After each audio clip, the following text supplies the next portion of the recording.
Okay, Melody, here we go. The real reason we're here for this show. No, this is not the Did You Know?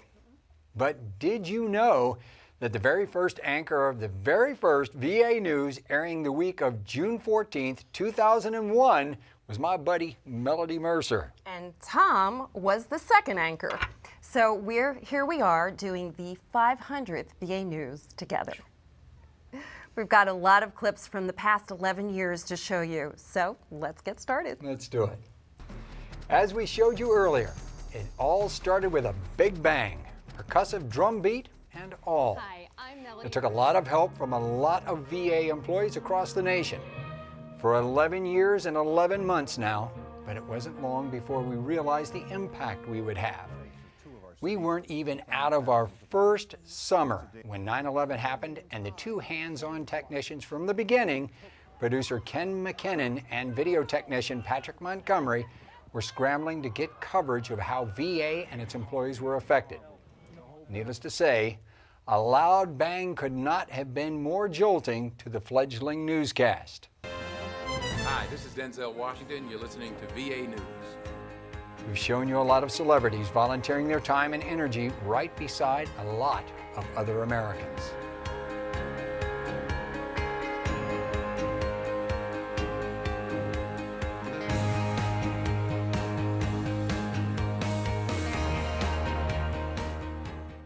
We've covered a lot of groundbreakings and openings. In August of 2007, we showed you the Tampa Veterans Hospital Fisher House opening ceremony. We've covered 10 Veterans Days, 10 Memorial Day ceremonies, all quite impressive and quite moving experiences.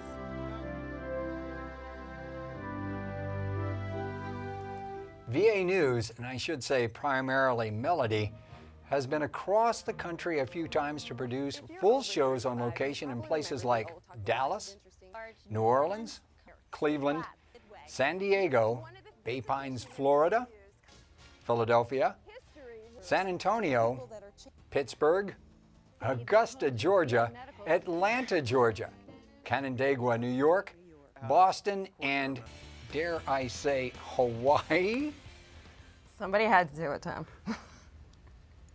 VA News has covered a number of officials taking the oath of office, but this one for Secretary James Peake is the only one with a president and vice president. And we've covered a lot of special events like the Korean War's 50th anniversary. VA's 75th anniversary was a monster celebration.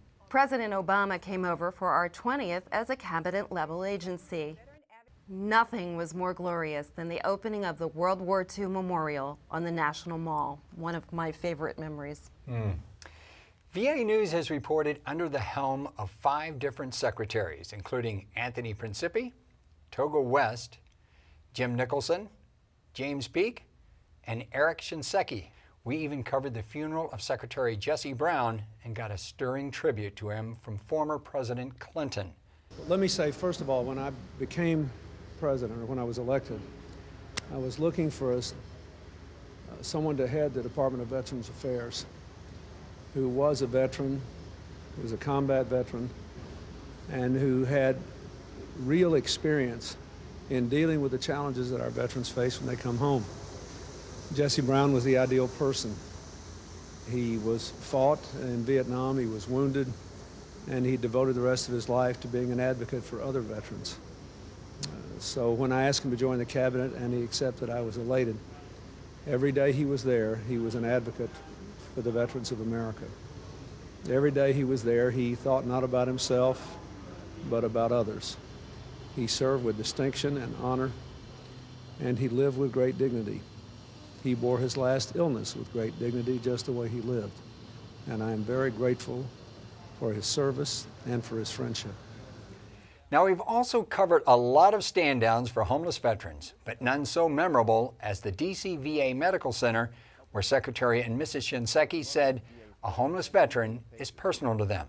We're committed to ending homelessness because to do that, we have to take care of all the other things. It's jobs, it's education, it's mental health, it's giving people dignity and respect. and getting them back on track. Yes, sir. And so that's what we're about. And there were other stories that put a tear in Minnie and I, like the Friday Squad, about aging veterans taking care of their own every day at the National Cemetery in Minneapolis.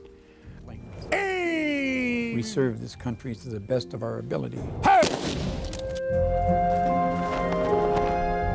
Or this veteran, who was rebuilding his life and body at the Center for the Intrepid in San Antonio, where he talked with Melody for an on-location show. You know, if you got it in your head, you're gonna push forward, and you're gonna be able to do it.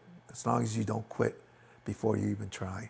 And that story still brings a tear to my eye when I think about it. But there were actually a lot of fun stories that we did as well, like Dan Aykroyd entertaining with Jim Belushi at the West LA VA Medical Center, the Wounded Warriors softball team stomping the competition, Salt Lake City VA employees doing the VA rap, a street concert at VA Central Office with Kool and the Gang. Speaking of kind of cool, dolphin therapy for veterans at the Miami VA Medical Center. A flyby at VA Central Office before the Space Shuttle Discovery was retired. And a lot of concerts and entertainment here and abroad by the VA Medical Musical Group. And ESPN sharing its Veterans Day coverage and a nice story for the holidays. And Melody, we've covered more bad storms and their impact on VA facilities, veterans, and employees than we want to admit, including Katrina, which ended 2 VA hospitals, and the horrendous tornado last year in Tuscaloosa, Alabama. We covered the last 4 years of the life of Frank Buckles, the last surviving World War I doughboy before his death last year. And VA News even ran a 12-part series on Abraham Lincoln at 200. I remember that series. But there were other compelling stories we should probably mention too, Tom. Like VA News coverage of the last years of the great Dr. Michael E. DeBakey, an absolute iconic coronary heart surgeon whose name is on the VA Medical Center in Houston.